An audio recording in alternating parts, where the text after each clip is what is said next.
Escucha, el Centro de Reconciliación Familiar Libertad en Casa presenta las buenas noticias.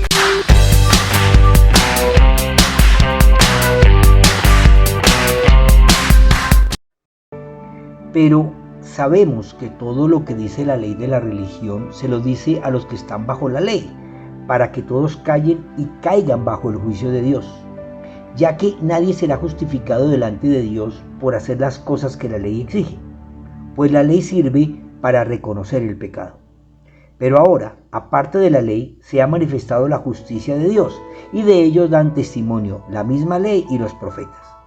La justicia de Dios, por medio de la fe en Jesucristo, es para todos los que creen en Él. Carta del apóstol Pablo a los Romanos 3, 19 al 22. Tremendo entender esto que el apóstol está explicando. Hay dos tipos de creyentes, los de la ley, que están bajo el juicio de Dios, y los de la fe, que estarán justificados ante Dios por creer en la obra y en el autor de esta obra. Bienvenidos. Las buenas noticias son la forma que Dios me ha dado para exponer con claridad el mensaje de libertad y vida que representa la venida de Cristo a esta tierra. Entender este mensaje debe ser el propósito de todo aquel que escucha, y predicarlo el de aquel que ya entendió.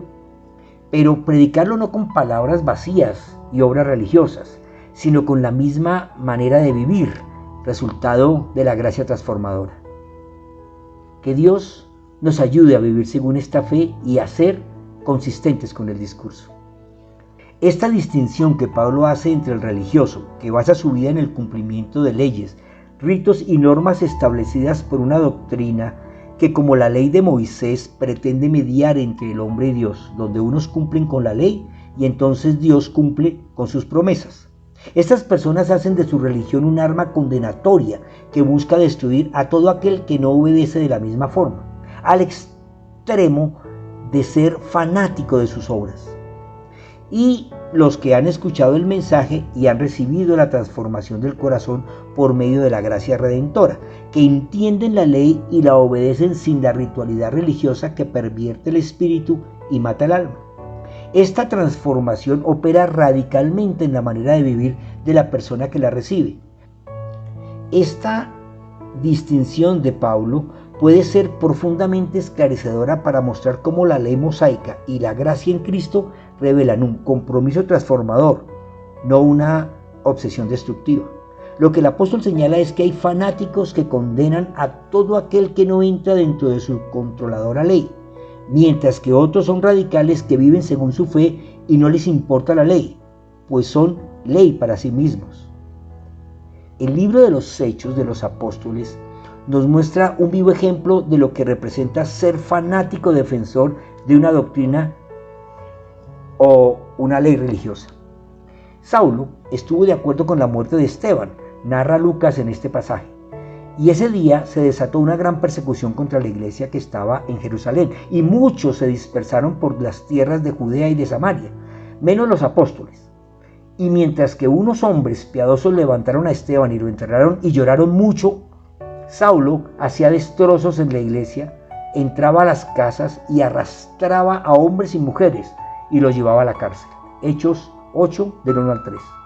Es que un fanático es alguien que actúa desde la ignorancia, el miedo o el orgullo, dispuesto a matar o excluir por sus ideas. Ese era Saulo de Tarso. Unos versículos antes, el mismo Lucas nos cuenta que Esteban, hablando verdad y enseñando la buena noticia a los judíos religiosos, mostrándoles el fanatismo de la ley, dice que cuando ellos oyeron a Esteban decir esto, se enfurecieron tanto que hasta les rechinaban los dientes. Pero Esteban, lleno del Espíritu Santo, levantó los ojos al cielo y vio la gloria de Dios y a Jesús a su derecha.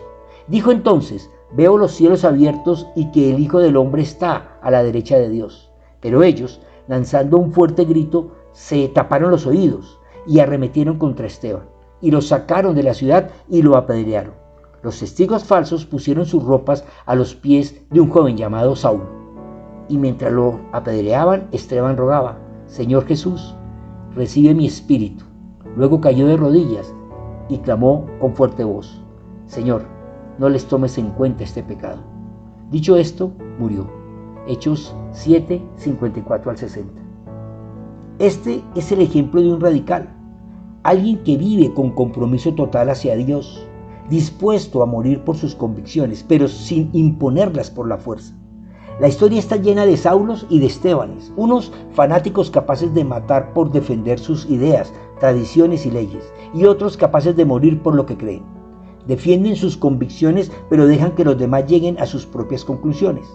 Yo puedo tratar de entender que ambos tienen motivaciones genuinas y honestas, solo que el fanático actúa por ignorancia, orgullo o miedo. No se atreven a enfrentar la verdad porque la verdad los aparta de lo que ellos consideran perfecto. Y como la verdad brilla por sí sola, entonces el miedo los enardece, como en la historia de Esteban, hasta que no pueden escuchar y deciden eliminar lo que los atormenta. Entonces los judíos volvieron a tomar piedras para apedrearlo, cuenta Juan en su Evangelio. Pero Jesús les respondió: yo les he mostrado de mi Padre muchas buenas obras, ¿por cuál de ellas me apedrean? Los judíos le respondieron: no te apedreamos por ninguna obra, sino por la blasfemia, porque tú eres hombre, pero te haces Dios. Juan 10, 31 al 33. Este es el vivo ejemplo de un fanatismo que no puede aceptar nada que se salga de su contexto religioso, prejuicioso y legal, mientras que la motivación de un radical es el amor, la obediencia y la convicción. Es que la gracia transforma el corazón si en verdad escuchas, entiendes y crees. Pero algunos escuchan y solo dejan pasar el mensaje, no los estremecen y les cambia la manera de pensar, pero sí los exaspera al confrontar su manera de vivir, y el orgullo los hace desechar al que habla, junto con lo que se habla. Cuando Lucas nos cuenta la obra de Saulo, asesinando, persiguiendo y encarcelando a cristianos por su fanatismo religioso, nunca nos imaginaríamos que su actitud violenta sería encauzada por Dios y transformada para ser el mayor expositor de la gracia. Él mismo escribió: doy gracias a Cristo Jesús nuestro Señor, que me fortaleció porque me consideró fiel al ponerme en el ministerio, aun cuando antes yo había sido blasfemo, perseguidor e injuriador, pero fui tratado con misericordia porque lo hice por ignorancia e incredulidad. Pero la gracia de nuestro Señor fue más abundante con la fe y el amor que es Cristo Jesús. Carta del apóstol Pablo a Timoteo 1, 12 al 17. Esto lo escribió el mismo hombre que años atrás era un fanático fariseo, que sentía que todo lo que la ley de Moisés representaba para su cultura, tradición y fe estaba siendo amenazado por un grupo de hombres humildes y que sin autoridad alguna estaban dispuestos a morir por enseñar el camino, la verdad y la vida, a un mundo que no estaba dispuesto a cambiar su manera de pensar. Es que el fanatismo es fruto del desconocimiento. El mismo Pablo reconoce que los que defienden la religiosidad y cada una de sus obras, ritos y tradiciones sustentados por la defensa férrea de la ley mosaica o la religión que la heredó, que establece la manera en que el ser humano debe acercarse a Dios, lo hacen por ignorancia e incredulidad. En primer lugar, la ignorancia es el producto de las prácticas religiosas que no están fundamentadas en la gracia, sino en la tradición. Mi pueblo fue destruido porque le faltó conocimiento. Oseas 4:6. El profeta no dice que le faltó gracia o fe, sino que le faltó conocimiento. Este se logra por el estudio cuidadoso, que es ciencia, y la presencia, que es relación. Así que el fanático defiende lo que no conoce porque no tiene relación con el autor de la ley que está defendiendo. Es que el fanatismo nace cuando el fervor no está guiado por la revelación ni por la sabiduría. El radicalismo, en cambio, es una convicción profunda por estos dos mismos factores: la fe, que es la base del conocimiento por el estudio, y la sabiduría, que es por la relación. Por eso, Pablo explica en su carta a Timoteo que también lo hizo por incredulidad. Pablo usa la palabra griega apistia, que traduce falta de fe. La fe es la convicción interna que necesita ser revelada a nuestro corazón, pues sin revelación la fe no toma fuerza ni firmeza. Lucas nos cuenta sobre el apóstol que aún lanzaba amenazas de muerte contra los discípulos del Señor cuando fue a ver al sumo sacerdote. Allí le pidió cartas para la sinagoga de Damasco para que, en caso de hallar a hombres o mujeres de este camino, los pudiera llevar presos a Jerusalén. Pero sucedió que de pronto en el camino, ya cerca de Damasco, lo rodeó un poderoso haz de luz que venía del cielo y lo hizo rodar por tierra, mientras oía una voz que le decía: Saulo, Saulo, ¿por qué me persigues? Y él contestó: ¿Quién eres, Señor? Y la voz le dijo: Yo soy Jesús, a quien tú persigues. Dura cosa te es dar coces contra el aguijón. Él, temblando de temor, dijo: Señor, ¿qué quieres que yo haga? Y el Señor le dijo: levántate y entra a la ciudad, allí se te dirá qué hacer.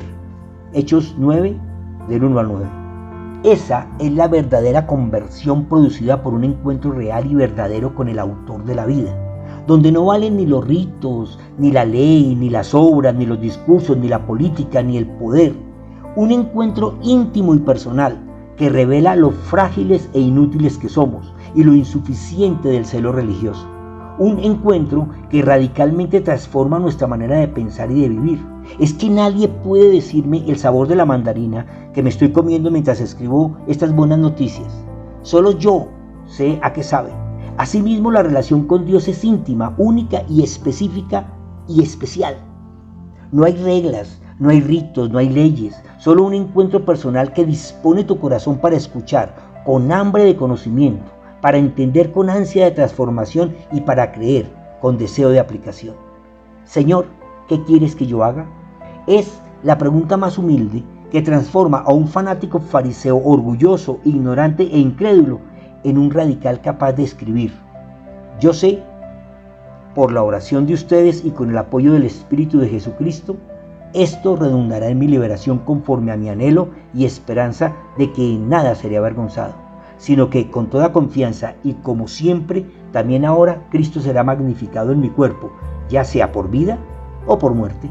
Porque para mí el vivir es Cristo y el morir es ganancia.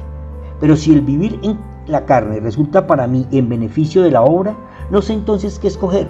Por ambas cosas me encuentro en un dilema, pues tengo el deseo de partir y estar con Cristo, lo cual es muchísimo mejor, pero quedarme en la carne es más necesario por causa de ustedes. Filipenses 1, 19 al 23. Qué demostración de la gracia transformadora. El apóstol prefería morir, pues la muerte al cuerpo natural es el nacimiento al cuerpo espiritual. Si vivo, quiero hacerlo para servir a Cristo, pero si muero, salgo ganando. Una rendición total. Es que el radicalismo cristiano no es extremismo, sino entrega total con amor y verdad. En realidad, sigue diciendo Pablo, no sé qué es mejor y me cuesta mucho trabajo elegir. En caso de seguir con vida, puedo serle útil a Dios aquí en la tierra, pero si muero, iré a reunirme con Jesucristo, lo cual es 1000 veces mejor. Esto me hace pensar hasta dónde estamos dispuestos. Es que si una enfermedad nos asusta, lo primero que hacemos es orar para que Dios sane nuestro cuerpo. Pero retóricamente hemos repetido muchas veces estas mismas palabras de Pablo. Para mí, el morir es ganancia, el vivir es Cristo. Yo te invito a preguntarte, ¿matarías por defender a Cristo? El apóstol Pedro cuenta del Evangelio de Juan que tenía una espada, la desenvainó e hirió con ella al siervo del sumo sacerdote, que se llamaba Malco, y le cortó la oreja derecha. Pero Jesús le dijo a Pedro: regresa la espada a tu vaina. ¿Acaso no he de beber la copa que el Padre me ha dado? Juan 18, 10 al 11. Esto es un fanatismo impulsivo que actúa con fervor, pero sin revelación.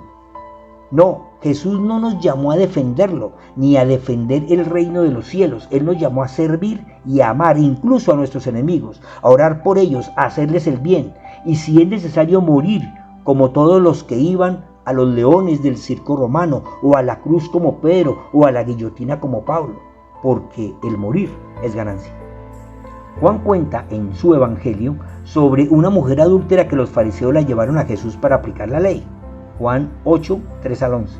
Los líderes religiosos querían apedrearla, citando la ley, pero ignoraban el espíritu de la misericordia y la justicia.